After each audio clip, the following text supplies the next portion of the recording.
Alam mo, ang tingin ko dito, Rockart, ang tingin ko dito, Rockart, ang ganda ka nung first pick Alice for the side of ONIC PH. Kasi, kung isipin mo, alam mo namang hindi nagvavalir halos na tong BREN. And they have the priority over the Chang'o or the Farsa. Ngayon, alam mo yun yung kukunin nila. So, the pushback won't be a problem. The stun won't be a problem. And yung Alice mo talaga can make it to the backlines. So, iyak na dito, as long as he can properly scale, hindi magiging problema para sa kanya dito yung laro. But still, ang kailangan mo kasing bantayan dito is yung bilis ng pacing ng laro ng BREN Esports. Exactly. The pacing is going to be difficult to predict. Now that BREN Esports, maganda din yung pinik nila na early game lineup. Yung early game nila at level 4, ang bilis mag-clear. Popol and Koopa is also great for control. So, expect a lot of invades, especially in the early game for BREN Esports. Yeah. And this is going to be game number 1 of this best of 3 series, ONIC versus BREN. First time nila makita sa 10-ban setup. So what will happen right now? 2-1 ba uli for BREN Esports or ONIC PH? May iba silang plano. Maaga pa lang, medyo pumupwesto na ng maganda si Flap TZ dito sa gilid with Jay on the other side, waiting for the box already. This is normal. I think this is a bit too normal. I was expecting a lot of early game aggression, pero BREN Esports, they're going with the flow here. Alam mo yung nakikita ko dito sa BREN Esports kung bakit sila sobrang successful is, ito si Ribo hindi nagsasawa sa mga heroes na pinipili niya. Oh, yung hero si Ribo dito, nakaipit lang ata sa 3 hanggang 5. Tapos yun lang literal yung ginagamit. Hindi siya nananawa. That's true. And yun yung mga yun yung mga utak na champions, mga champions. Pero bago natin sabihin yan, what makes BREN Esports good as well is Carlsy is the first player to exceed 100 kills and assists in MPL PH Season 6. So si Full Clip kills. Pero si Carlsy kills and assists. Yun ba yun? Yung main difference nila. So I know si Full Clip kaka 100 lang din nung last week. Si Drake pala, sorry. 105. Yes. For Drake. So, si Carlsy ibang level no? Ibang level din yung kill participation niya. Kumbaga, yung sinabi doon ng fun fact natin, it's not about really the kills and the... Well, it is about the kills and the assists. Pero, if you take that into consideration na mas deeper meaning, kill participation. Di ba? So, eto BREN Esports dito, they actually go for the invade. Alam mo yun, it helps It helps Raptor Machete stacks yan. Alam natin ayan na, ito na yun. Nag-level 4 na sila at nagsimula na ang BREN na rumagasa. Ayun. Rumagasa. Okay. I got it. Okay. Rumagasa na ang Nakuha BREN, mo. mga Tolski. Nakuha mo na. Pero ito the brush is there. Nasa magkabilang side sila and ayaw nila magbigay masyado. Si Carlsy dito, gagamit siya ng Thorn Rose to get away. And that is going to be it. Carlsy, in the other hand, is... Alam mo yun, this is the normal pacing na ginagawa ng BREN Esports. Oh, totoo. ONIC PH, on the other hand, mahilig sila sa mga ganitong slow-paced na game din Yep. They're starting to look actually reactive. Ayan, sa laban na to. Pero si Jay dito, nakikita mo naman kung ano ginagawa ni Flap. It's more on the idea na kapag ka natanggal niya, na-disarm niya, that's a proper term. Pag na-disarm niya dito si Jay at hindi magamit ni Jay yung skills niya, hindi siya maka-physical attack, mapapatakbo si Jay, automatic. And grabbing counter yun sa Ali. So hindi niya kaya makipag-1v1 basta-basta. Oh, look at this. Carlsy on the backlines. Basic dito, napagamit ng shadow kill. Let's see kung ano pa mangyayari dito. Ribo onto the side as well. He wants to help. Pero Jay, kinagat siya dito nung aso.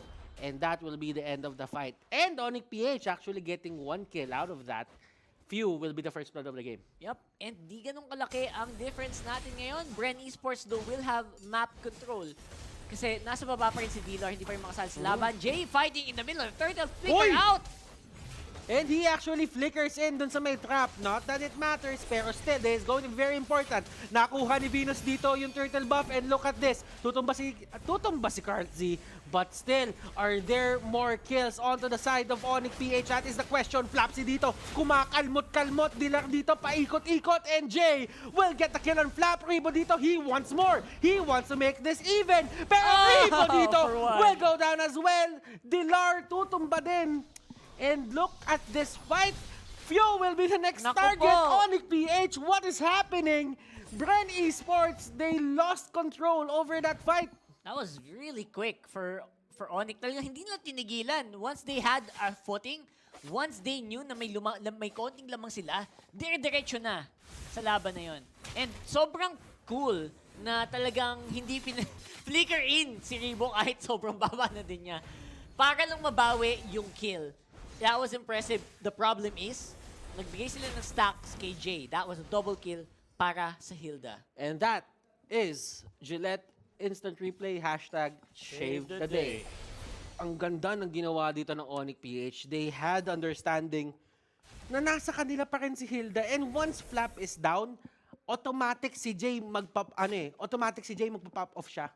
Meron siyang ways to actually turn around the fight. So, ibig sabihin sila basic dito, ganito na yung gagawin nila. They actually push the middle lane, which is actually the hardest lane to push kasi laging yan yung binibigyan ng, alam mo yun? Attention. Ng attention. Kasi kapag ka nakuha nila yan, there are multiple entrances dun sa sarili-sarili lang jungle. It's true. That's all they want actually. Now sila naman ang nabutasan dito sa gitna. And that is very good for ONIC PH. Now FlapTZ trying to hunt down Iyaknu, disarmed, pero yung skills niya ang tumatama, hindi yung normal attacks. Kaya makakataka siya ng maayos while the bottom lane gets taken care of naman. ONIC PH, they are in the lead in economy. Okay, so napakaganda ng palitan nila ng skills doon. Once na nakita ni Flap na gumamit ng flowing blood dito si Iyaknu at alam niya yung flowing blood na yun ay nawala na, tatalunan niya bigla dito si Alice. Pero ang ginawa ni Iyaknu agad, gumamit na rin ng ultimate para kahit papano pumantay yung mismong laban doon. Pero sabi ni Flap dito, sige, tutulong na ako. Nakuha ni Basic yung turtle buff dito. But look at this. He goes in. He goes out. Kartsi dito in a very bad spot. Iyaknu dito with that ultimate. Tignan natin kung matitake down yung si Kartsi dito. And that is going to be really bad for the side of BREN Esports. They are losing control of this game. BREN, Flap, nandito na sa taas. He knows that he needs to make space for his team. Nagmumukha ng gigil ang ONIC PH. Gigil na matanggal yung first game curse na tinatawag sa team nila simula nung huling linggo. And they are looking like they're on the way. Pero hindi pa rin tapos kasi BREN Esports, they have heroes na kayang-kayang mag-scale ng malakas. Itong Lancelot at itong Masha, kailangan pa rin bantayan ng ONIC yan kasi yung gold lead niya nasa 2,000 lamang. Dilar as well is really ballin' with his Balmond. Yep. At dito sa may baba, ito yung nakikita mo kay Iyaknu na sobrang confident niya ngayon. Just because he has 2 kills.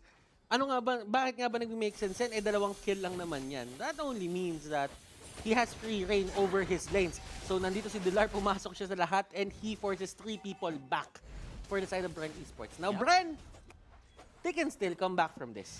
I think so. And ang problem is, ONIC, sobrang laki na ng lamang ni Basic over everyone else. Level 11 right now. And he is just taking targets one by one. Pag nag-level 12 yan, mas masakit na yung shadow kill. Pero lalaban na sila before mangyari yun. Kartsi dito, nahuli siya nung stun and Basic and the others are just gonna go back. Pwepwesto nila yung sarili nila dito para sa turtle. 19 seconds still that turtle and they will get the little wanderer. And clearly, map control is on the side of ONIC PH. Oo. And then Basic, he's not playing shadow kill right now. Ang ginagawa, ang ginagawa lang niya is just only spamming those shurikens. And while I was saying that, FlapTZ taken down, na slam dunk na ni Dilar. And the question is, Rockhart, do gods really bleed? That is the question right now because BREN Esports, they are actually trying to get back into this game. Tanggal ang Kartsi turtle. dito, they take out Basic, pero can he make it out? He doesn't have the cooldowns. Hindi nag-proc yung refresh ng kanyang dash. Yep, ganti-ganti lang, kumbaga, ang nangyari dito para sa BREN Esports. And each and every time nakuha ng ONIC yung turtle, napapatay agad ng BREN yung mga targets na merong turtle. First Venus, now Basic as well. Hindi man lang nila nagagamit. Kontrapelo lang sila dito, no? Parang si Team A malakas kay Team B, pero si Team B medyo nagkakaroon ng problema kapag kakalaban niya si Team A naman. Diba? Mga ganun. That's true. So, Mapansin mo nga yun eh.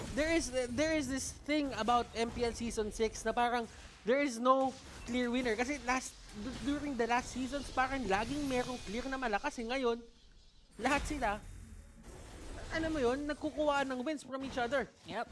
I think mangyayari pa rin yun hanggang mamaya. So expect nyo na paulit-ulit na may mga kakaibang pangyayari dito. And this is MPL, man. That's the beauty of MPL as well.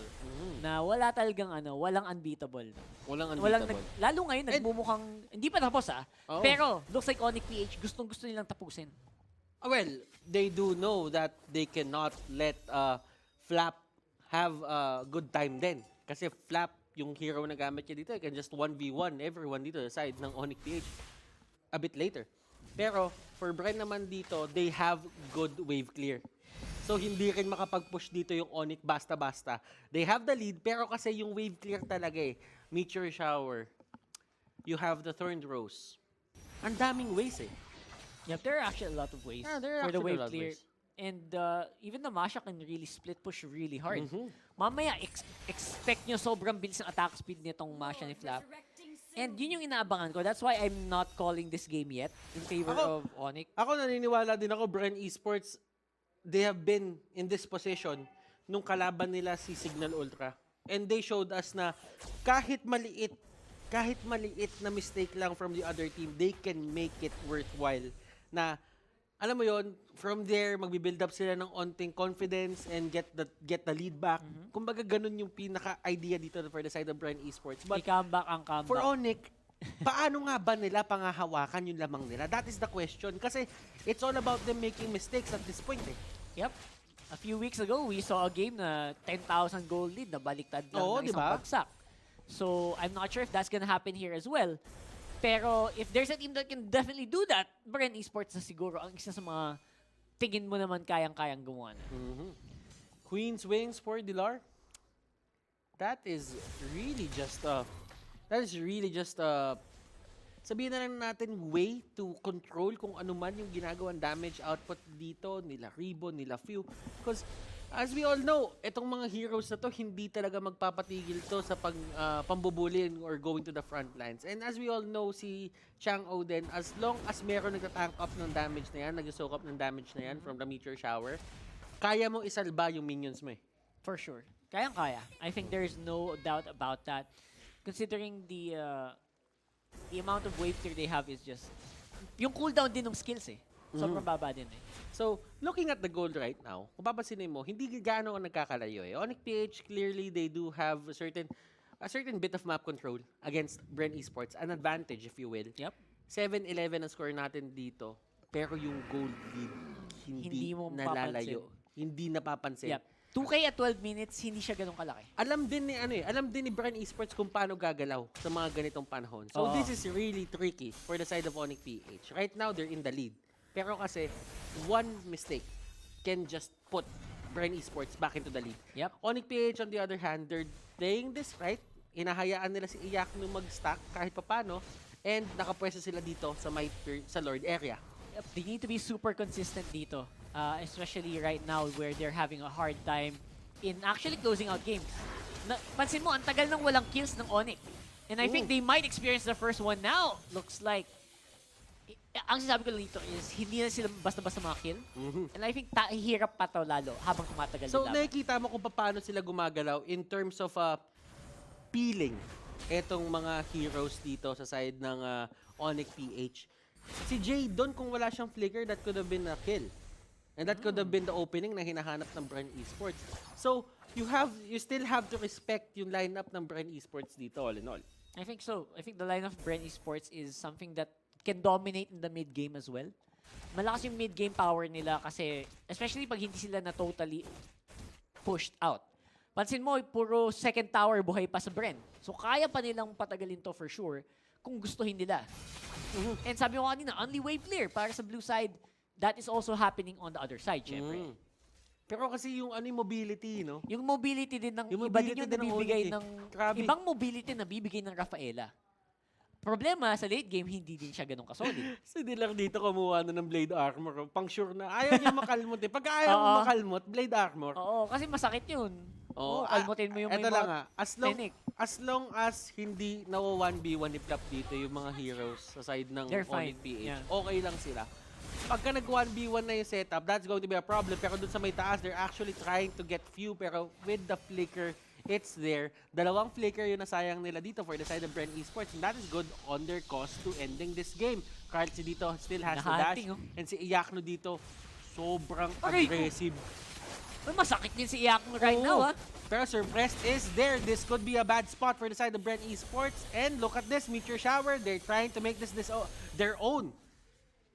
And wow, walang masyadong nagbibigay ng space dito. And kung ano man yung kalamangan kanina, you don't feel it kasi nagno-normalize ulit yung mapa natin. Yup. Mga pantay-pantay na, that gold lead doesn't feel as solid as it was earlier. Kanina siguro malaki yan, mga 6 minutes, mga 5 minutes. But right now, at 14 and a half, almost 15 minutes, it looks like an even matchup. And both teams are waiting for the other team to make a mistake, especially around this objective, which will be happening right now. Inuunti-unti na basic yung Lord. I think he's trying to bait BREN to go into position.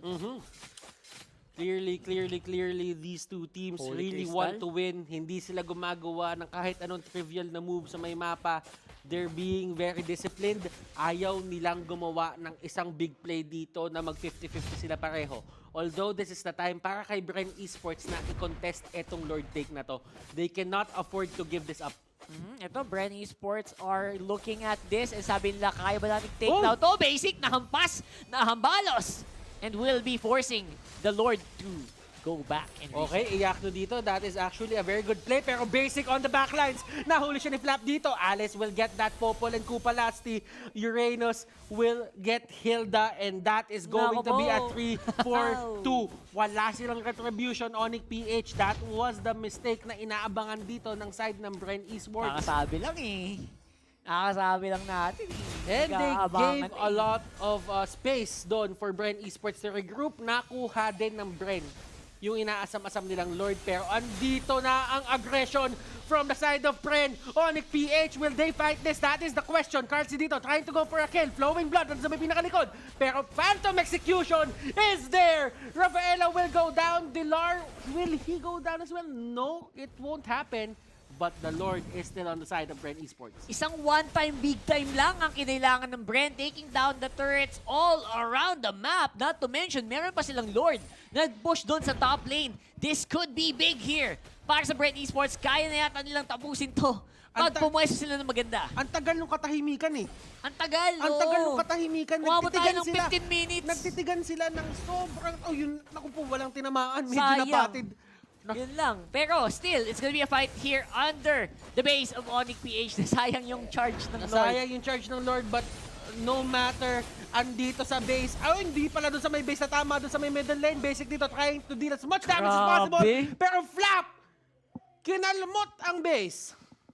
And BREN Esports, ako, wala na ako. hindi ko na